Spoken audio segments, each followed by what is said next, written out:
Hello, once again, my golf fanatics. Billy Ho is here for a PGA course preview. This week, we're going up to Cromwell, Connecticut for the Travelers Championship. It is once again a designated event. We're playing at TPC River Highlands. And today we are going to cover course history, the golf course itself, obviously. We're going to jump into the Fantasy National stats, do some modeling. Oh, and since there's like tons of course history, we'll be looking at some course horses. So before we get started, wishing a very happy Father's Day to all the dads out there. My dad in particular, who taught me the game of golf, also taught me my other passion, which is horse racing. I have tons of content. If you ever are interested in learning about handicapping, checking out stakes races, we've finished the Triple Crown, but we've got tons of stuff coming up through the summer and the fall for Breeders' Cup. So get into it. And also, subscribe to the channel if you haven't done so. Smash that like button, leave a comment, and let's get into the golf. So first off, keep an eye on the forecast this week. There is rain. It looks like over the weekend, Friday, Saturday, Sunday, storms likely could cause delays. We'll just see which way the system goes, whether it's going to creep more into Thursday or it's going to hopefully move out of the way and not interrupt the golf at all. So we'll get into the golf course here. It's TPC River Highlands. As I said, it is a Pete Dye designed golf course, 6,850 yards. It's a par 70 track, 2 par 5s. Fairways are generous, but not always easy. 38 yards wide on average. The grass type is like a bent POA mix. It's that Northeast bent POA. So smallish greens, 5,000 square feet on average. They tend to run fast when it's dry. The rough is a 4-inch Kentucky bluegrass and fescue mix. It's normally not too penal, but I would say with looking at the golf course, as you see, you're going to have some tree issues if you're wayward off the tee. But the scoring starts with number one. It's a good driving hole, just a gap wedge in probably to the green. The second hole is even easier. Maybe try to take it on if it plays a mere 341 yards. So the 2 par 5s are easily reachable. So the opportunity for eagles will be apparent.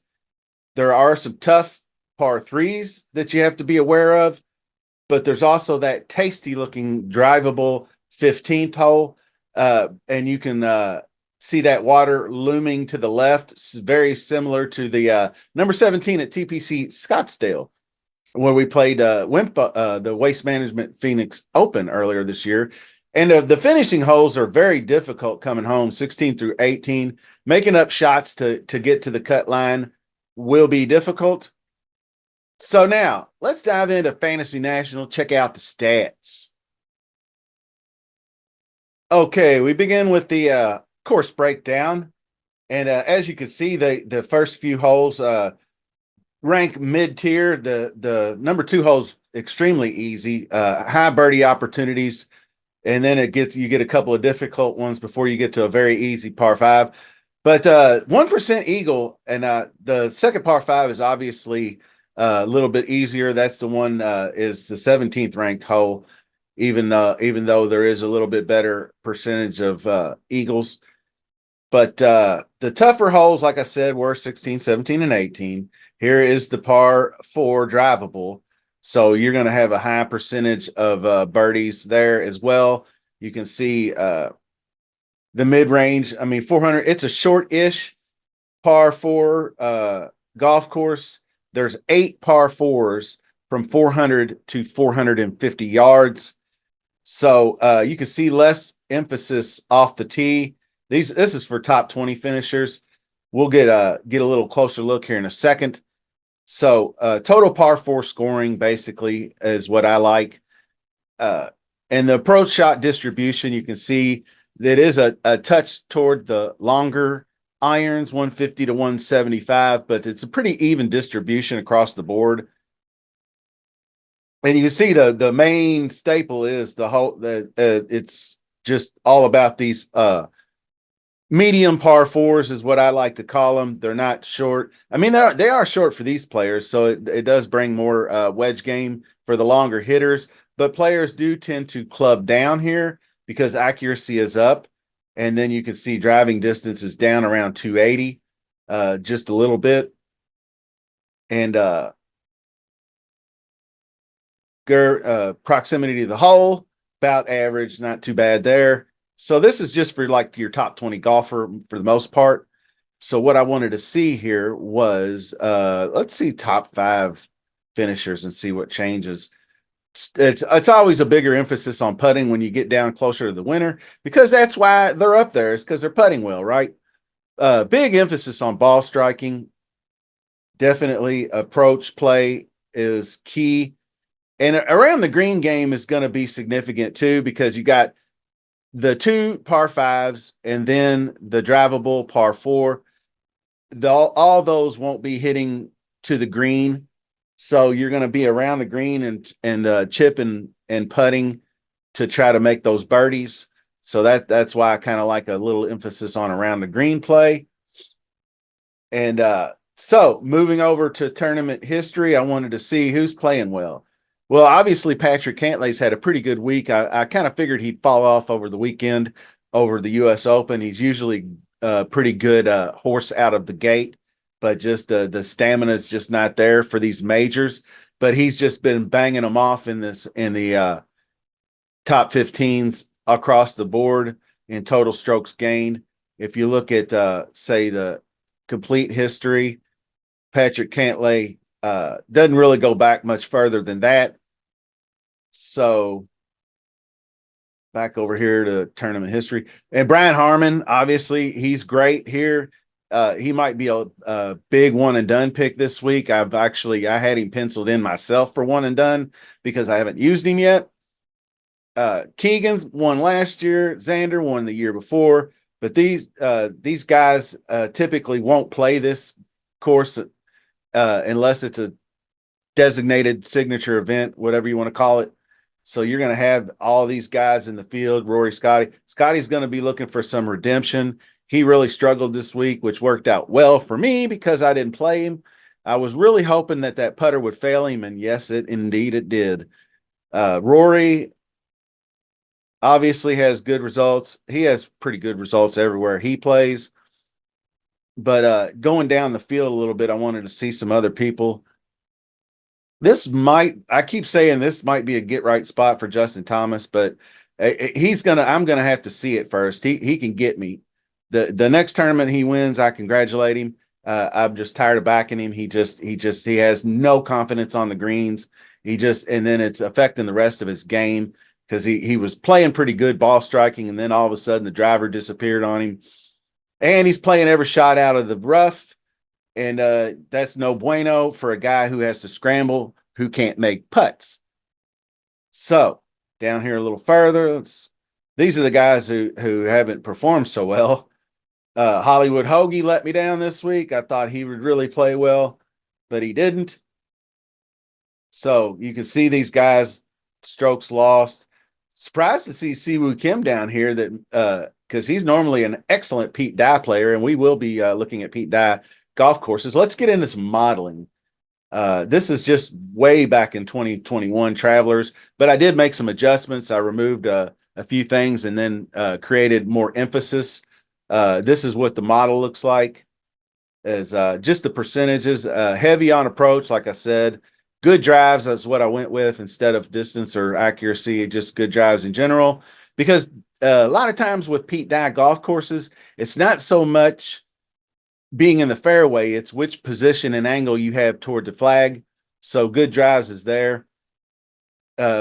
Obviously, birdie and opportunities, there's a 400 to 450, or you can use just generally par 4 scoring, period.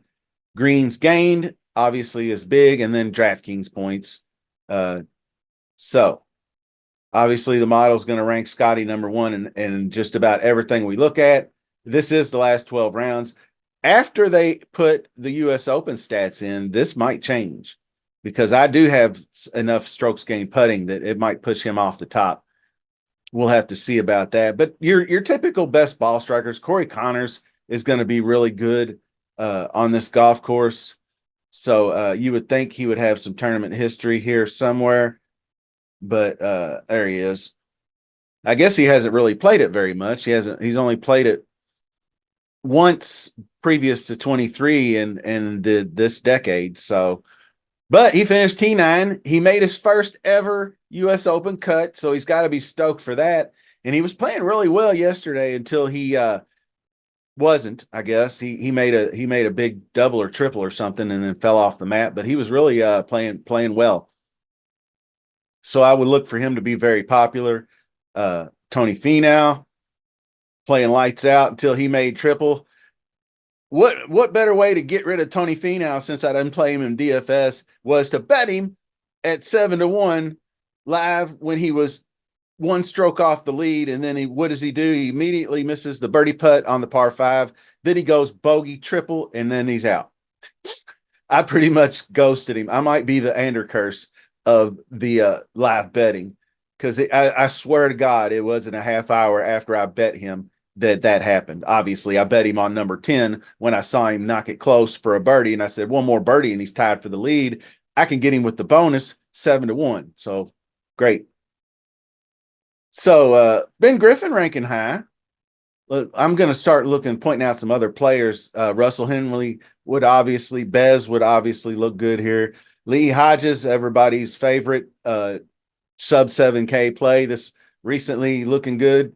Benny On, disappointed a lot. I certainly wasn't going to trust him in a U.S. Open. I know he's been playing lights out lately, but this is a tournament I want to say that he can win most definitely. So we'll be looking close at him. Tommy Fleetwood just didn't get it done this week at the U.S. Open. I thought he was the 4-condom safe play, and he fell off the map. It can happen to anybody, especially Tommy, if the putter's not working out for him. Sam Burns looked good, so he might be a guy, but he's typically not a great Pete Dye course player. We'll look at some Pete Dye modeling here just a second. I just wanted to get down here and see who's not good in the model. That's a good idea, is to go down here toward the end. And this is a limited field, so I don't know if I don't know if it's no cut. My apologies. Just Google it, as Pat Mayo likes to say, and I used to say back in the IT world. If you ask a question that's a simple answer and you got a computer at home, I don't know why you don't just look it up yourself, but that's what we're here for. So all good. But you see guys like Taylor Moore, Nick Taylor, Kirk, not modeling out very well here. Wyndham Clark, obviously not modeling out well. So let's see what the Pete Dye model looks like. And I went through and did the Pete Dye model, but I eliminated the courses I didn't want, which were like the I forget, TPC Louisiana and Whistling Straits and a few other ones. I just wanted the main ones: Sawgrass, River Highlands, the stadium course that we play out west, and Harbortown, obviously. And went last 50 rounds. So I don't know how many years that goes back. I can make an adjustment here and say, well, let's see, the last 18 months. So we don't want any super old school stats here. And we'll see what that brings us. And we'll rank the model out. Scottie number 1. Isn't that crazy? Brian Harmon 2, Xander 3, Sung Jae 4. This all makes sense to me, really. Wyndham Clark moving up the rankings. He plays. Now, the one thing I will say, and I'll get to that at the end in my final thoughts. So stick around for that. I do have some final thoughts that are worth mentioning and worth listening to. So hang in there. But let's see who's not good. That's what we want to know. Look, our man Lee Hodges. So that's something to keep in the back of your brain. Benny On, Lee Hodges. A lot of these guys aren't as good in the last 18 months, which Benny On makes sense. In the last 18 months, he's been absolutely terrible up until he wasn't. So that's another thing you have to take into account. But most of these guys, it might be kind of sticky. Taylor Moore's of the world, which makes sense because Taylor Moore is not very good on his with his approach game, but he's very good scrambling and in other aspects, and probably more difficult courses, longer courses, things of that nature. That's another thing you can look at is short courses, par 70 courses, all that kind of stuff. The greens are going to run fast. I wouldn't worry about fast putting. I just worry about putting in general. That's what I did. So you could look at like rolling models in putting. That's always a good thing to look at. The one thing I did want to show you before we get out is the tournament conditions. I don't know. It doesn't say what weather was, but it'll tell you what the wind was doing. And sometimes the fairways can be easy. Sometimes they can be difficult. It just does depend on the setup and the weather. But most of the time, the green speed is fast. You can see that. Most of the time, it's pretty average fairways. So most of the time, easy to average scoring relative to par. And this was one more model. I want to say this is just a ball striking model that I made up, par 70 with DraftKings points. So this is kind of a more scoring model with birdies or better, tee to green, DK points. And then I got my proximity buckets from 175 to 200 and 150, 175. This was the main bucket I mentioned. So over the last 24 rounds, obviously Scottie's going to rank out number one. But Ludwig Kitayama, that's interesting. Kitayama is striking it pretty well, but he's short game challenged, to say the least. Adam Schenk. Griot is making a little bit of a resurgence. He made the cut this week. Of course, Denny McPutts is getting there. So he'll be popular this week, most likely. Willie Z, not quite there yet for me. Austin Eckroat is a guy who looks like he could compete very well. His game suits. Detry is another guy. He was playing really, really well at the U.S. Open, but this is the kind of course I think he could get down on. He's just kind of a guy that's really good off the tee. He's got really good iron play. He's surgical around the green, and he can putt. So that's a guy to keep an eye on. Coley Cole, amongst others. So to sum things up, Pete Dye golf courses, as you're aware of, most of you, very technical, demands position golf, being in the right spot off the tee, sometimes more important than being in the fairway. Better angles to the green is more important. Definitely emphasis on irons this week. Here's my note, less emphasis on recent form. The recent courses these guys have been playing are a lot different than this golf course. This course is more, although Valhalla could be somewhat similar as far as like undulating terrain and whatnot, but Pete Dye golf courses are obviously very different. So go back and look at the Pete Dye type courses. But there are lots of research to do. I appreciate you coming on with me today. Thanks a lot for joining me. Till next time, see you soon.